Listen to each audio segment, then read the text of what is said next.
मैंने पहले भी कई बार माननीय दत्तोपंत जी का व्याख्यान भी सुना, चर्चा भी सुनी, लेकिन इस विशिष्ट कॉन्फ्रेंस के अंदर उन्होंने अप्लाइड भारतीय विज्ञान एंड टेक्नोलॉजी या अप्लाइड भारतीय साइंस एंड टेक्नोलॉजी इस विषय को आधार रखते हुए जो उन्होंने पेपर पढ़ा, विशेषतः जो मूल का उनका अंग्रेजी में व्याख्यान था, वो व्याख्यान देखकर मुझे लगता है कि मुझे एक अद्भुत ऐसे दत्तोपंत जी का पहली बार परिचय हुआ,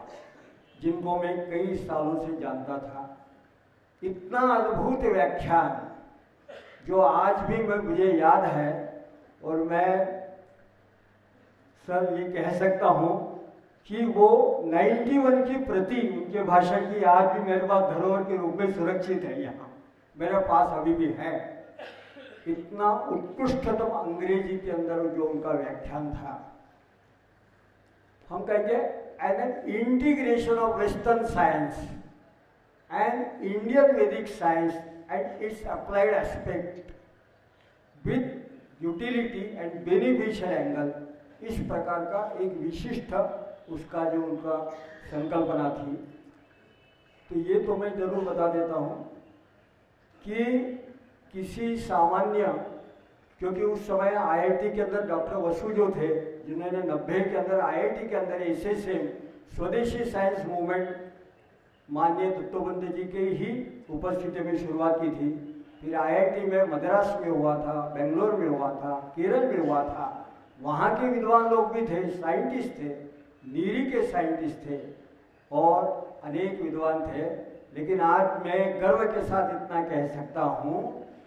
कि नीरी या अन्य नेशनल इंस्टीट्यूट के जो साइंटिस्ट होंगे, उनसे बढ़कर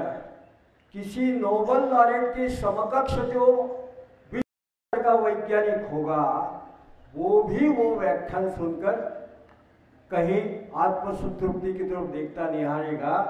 कि इस प्रकार की जो उनका विचारधारा है, ये जो उनका कथन था, वो ऐसे व्यक्ति को भी, अंतर्राष्ट्रीय स्तर के किसी वैज्ञानिक को भी प्रभावित करने वाला था। ये मैं निश्चित रूप से कह सकता हूँ, क्योंकि ये तो आप सभी महानुभाव मेरे से वरिष्ठ हैं और संघ से इतने वर्षों से जुड़े हैं, लेकिन ये तो हमें मालूम था कि चूंकि मैं नागपुर में रहा, तरुण भारत में भी कुछ कुछ लिखता रहता था। इस कॉन्फ्रेंस के अंदर भी मैंने अपनी तरफ से एक पेपर पढ़ा और बाद में तरुण भारत में प्रकाशित भी हो गया वो। लेकिन तो ये मुझे मालूम था कि वो अनेक भाषाओं की उत्तम रीति से ज्ञाता थे। वो उत्तम रीति से बांग्ला भी बोलते थे, उत्तम रीति से दक्षिण भारत की भाषा बोलते थे, मराठी तो थे ही, हिंदी बोलते थे, लेकिन अंग्रेजी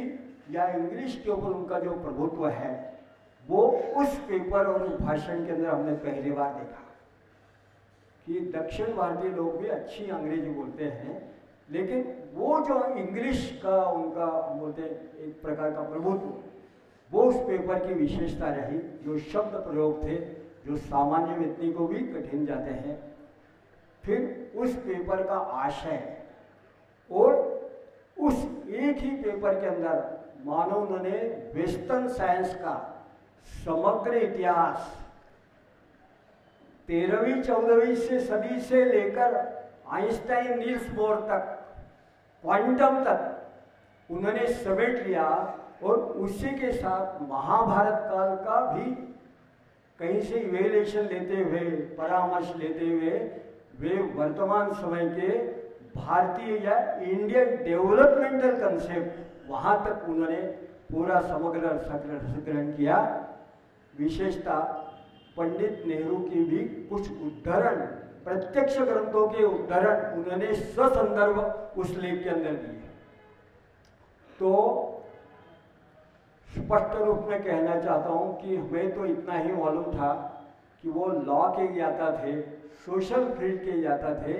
लेकिन किसी साइंटिस्ट को भी अभिभूत करने वाले, जिसको philosophy of the science and technology या science of philosophy and development, इस विचित्र और अद्भुत ऐसी शैली के अंदर जब कोई आदमी अपना प्रेजेंटेशन देता है, रिसर्च पेपर के रूप में देता है, तो किसी वैज्ञानिक को भी निश्चित रूप में नतमस्तक करने वाला इस प्रकार का उनका भाषण था। ये उनके विचार थे।